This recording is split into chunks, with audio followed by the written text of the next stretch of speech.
కానీ అక్కడ పోయి చూస్తే 25-30 వేల మంది కొడంగల్ నియోజకవర్గంలోనే కదం దొక్కి మళ్ళా కాంగ్రెస్ పార్టీని మొలకెత్తకుండా తొక్కి పెడతాం, రేవంత్ రెడ్డిని కూడా తరిమి కొడతామనే విధంగా అక్కడ మా లంబాడ సోదరులు అదేవిధంగా కొడంగల్ సోదరులు ముందుకొచ్చి ప్రతిజ్ఞ తీసుకున్నారు.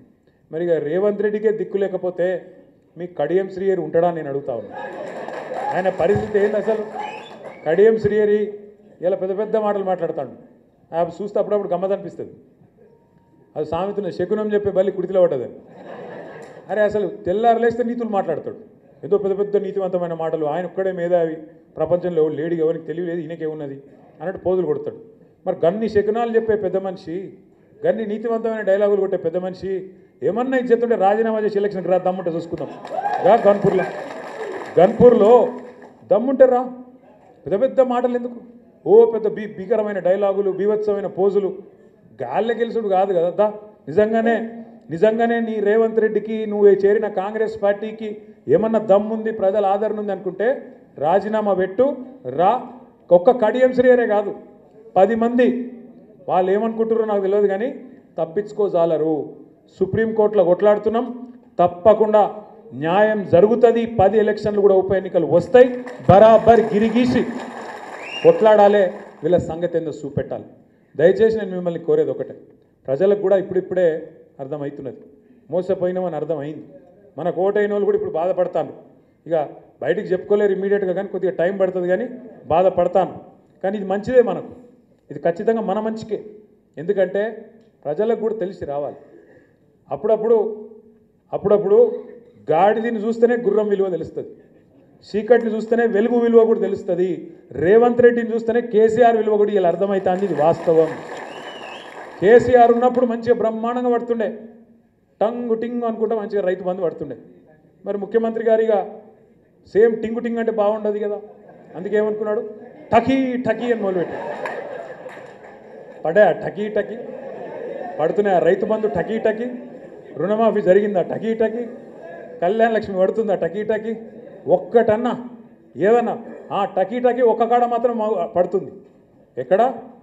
ఢిల్లీలో మాత్రం మోగుతుంది టకీ టకీమని. ఇటుకెళ్ళి సంచులు మోయాలి, ఢిల్లీలో ముఠ చెప్పాలి, పదవిగా పడుకోవాలి, గంతే కదా. ఒక్కటే ఉన్నది టకీ టకీ అని దోసుకోవాలి. ఇక్కడ బిల్డర్ల కాడ, కాంట్రాక్టర్ల కాడ, భూముల సెటిల్మెంట్ల కాడ గదే పని. ఏం చెప్తురా 14-15 నెలలకెళ్ళి అంటే గది ఒక్కటే పని మాత్రం జోరుగా నడుస్తూ ఉన్నది. ఒక్క మాట దయచేసి ఇక్కడికి వచ్చిన మా తమ్ముళ్ళు ఆలోచించాలి, ముఖ్యంగా చదువుకున్న పిల్లలు. కేసీఆర్ ప్రభుత్వాన్ని ఇదే రేవంత్ రెడ్డి ఒకసారి కాదు, ఒక 100 సార్లు అన్నాడు, 1000 సార్లు అన్నాడు.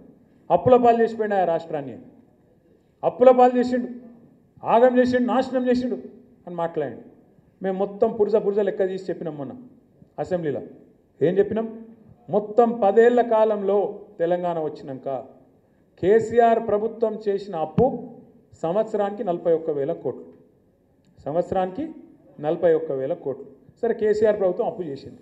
అప్పుతో ఏం చేసింది అంటే కేసీఆర్ ప్రభుత్వం అప్పటిదాకా ఘోరాతి ఘోరంగా ఉన్న కరెంటు వ్యవస్థను మంచిగా చేసింది. 24 గంటల కరెంట్ ఇచ్చేటట్టు అద్భుతంగా, రైతులకు ఉచితంగా ఇచ్చేటట్టు అద్భుతమైన ఏర్పాట్లు చేసింది.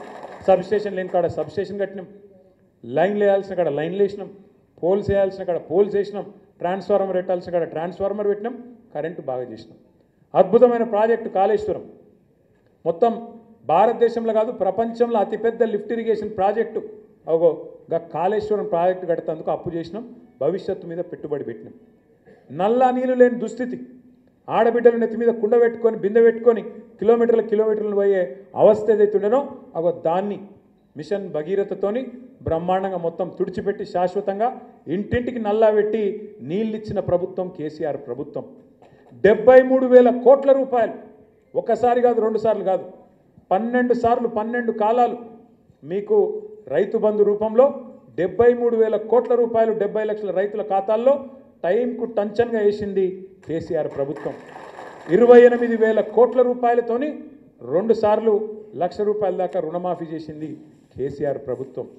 జిల్లాకు ఒక మెడికల్ కాలేజ్ పెట్టింది కేసీఆర్ ప్రభుత్వం. వరంగల్లో ఇవాళ మొత్తం తెలంగాణలోనే అతి పెద్ద హాస్పిటల్ కట్టింది కేసీఆర్ ప్రభుత్వం. మీ గన్పూర్లో Kaloji university of health sciences పెట్టింది కేసీఆర్ ప్రభుత్వం. మీ పక్కనే ఉన్న పరకాల్లో భారతదేశంలోనే అతిపెద్ద టెక్స్టైల్ పార్కు పెట్టింది కేసీఆర్ ప్రభుత్వం. మరి ఏం చేసిండు కేసీఆర్? సంవత్సరానికి 40,000 కోట్ల అప్పు చేసి అంటే నన్ను చదువుమంటూ ఇంకో గంట చదువుతా. 200 గురుకుల పాఠశాలలు ఉంటే దాన్ని 1022 చేసిండు కేసీఆర్ ప్రభుత్వం.